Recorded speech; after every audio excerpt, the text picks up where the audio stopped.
ఈరోజు మన కూటమి ప్రభుత్వంలో రాష్ట్రంలో అభివృద్ధి కానీ సంక్షేమం కానీ ఏ విధంగా జరుగుతుందో మన అందరం కూడా గమనిస్తున్నాం.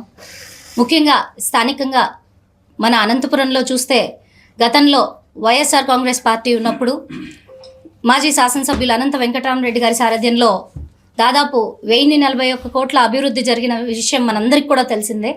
అంతేకాకుండా సంక్షేమ పథకాలన్నీ కూడా పూర్తి పారదర్శకంగా అనంతపూర్ ప్రజలకు పూర్తి స్థాయిలో అందించినటువంటి ఘనత కూడా ఖచ్చితంగా వైఎస్ఆర్ కాంగ్రెస్ పార్టీదే.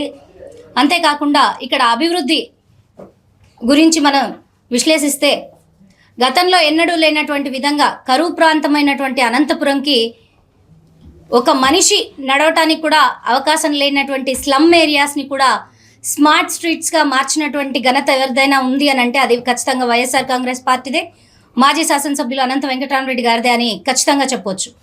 ఒకటి కాదు, రెండు కాదు, మనం చూస్తే జేఎన్టీయూ రోడ్డు కానివ్వండి, ఎన్టీఆర్ మార్గ్ కానివ్వండి, ప్రధానంగా కూడా మన అనంతపూర్ చరిత్రలో నిలిచిపోయేటువంటి బ్రిడ్జ్ విషయంలో కానివ్వండి, ఇవన్నీ కూడా ఎంత వేగవంతంగా ప్రజలకు అందుబాటులో తీసుకొచ్చారు. రోడ్లే కాకుండా స్థానికంగా ఉన్నటువంటి మౌలిక వసతులన్నీ కూడా ఏ విధంగా ఎంత అందరికీ కూడా అందుబాటులోకి తీసుకొచ్చారన్న విషయం ఖచ్చితంగా అందరు గమనించాల్సిన అవసరం ఉంది.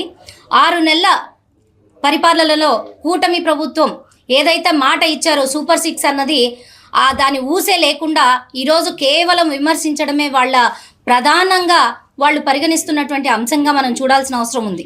ఎందుకంటే గతంలో జగన్మోహన్ రెడ్డి గారి పరిపాలనలో ఇక్కడ గడప గడపకు మన ప్రభుత్వం అనే కార్యక్రమం ద్వారా ప్రతి గడపకు అభివృద్ధిని సంక్షేమాన్ని అందించినటువంటి ఘనత మనదైతే ఈరోజు అదే ఒక కాన్సెప్ట్తో అందరూ ప్రజాప్రతినిధులు ముఖ్యంగా ఎమ్మెల్యే గారు కూడా ప్రతి ఇంటికి వెళ్తున్నారు. కానీ వెళ్ళిన ప్రతి చోట కూడా వాళ్ళు చేస్తున్నటువంటి విమర్శలు కూడా ఒక్కసారి ఆత్మ విమర్శన చేసుకోవాల్సిన అవసరం ఉంది. ఎందుకంటే అక్కడ చేసినటువంటి అభివృద్ధి అనంతపూర్లో ఉన్నటువంటి స్లమ్ ఏరియాస్ అన్నింటినీ కూడా స్మార్ట్ ఏరియాస్గా ఏ విధంగా తీర్చిదిద్దారు, అర్బనైజేషన్లో కూడా ఎన్ని డెవలప్మెంట్స్ జరిగాయి అన్నది ఫస్ట్ విశ్లేషించిన తర్వాత కూడా వారు మాట్లాడితే బాగుంటుంది.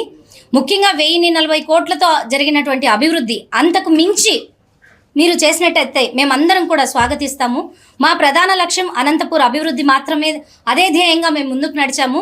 అంతేకాకుండా చేసినటువంటి అభివృద్ధి వైఎస్ జగన్ గారి ఆధ్వర్యంలో సురక్ష అనే కార్యక్రమం ద్వారా ప్రతి వార్డులో కరపత్రాలతో కూడా మేము చేసినటువంటి అభివృద్ధి అందరికీ కూడా ఇవ్వడం జరిగింది.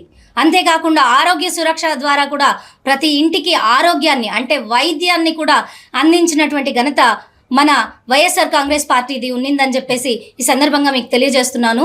ఈ 6 నెలల కాలంలో కేవలం మాటలకే తప్ప ఈ కూటమి ప్రభుత్వం ఎక్కడ అభివృద్ధికి కానీ సంక్షేమానికి కానీ ముందుకు రాలేదు. చేసిన వాగ్దానాలన్నీ కూడా వాళ్ళు విస్మరించి కేవలం ప్రతిపక్ష పార్టీ మీద మాటలకు మాత్రమే పరిమితమైంది. ఈ ధోరణి మార్చుకోవాలి.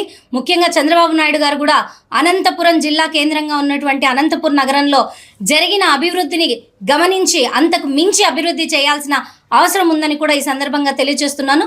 స్థానిక ప్రజాప్రతినిధులందరికీ కూడా ఎవరైతే విమర్శిస్తున్నారో వాళ్ళందరూ కూడా మీరు ఉంటున్న ఏరియాలో, మీరు ఉంటున్న మీ ఇంటి చుట్టూ పరిసరాల్లో గత వైఎస్ఆర్ పాలనలో ఎటువంటి అభివృద్ధి జరిగింది అని మీకు ఆత్మ విమర్శ చేసుకుని మీరు మాట్లాడితే బాగుంటుందని కూడా ఈ సందర్భంగా తెలియజేస్తున్నాను.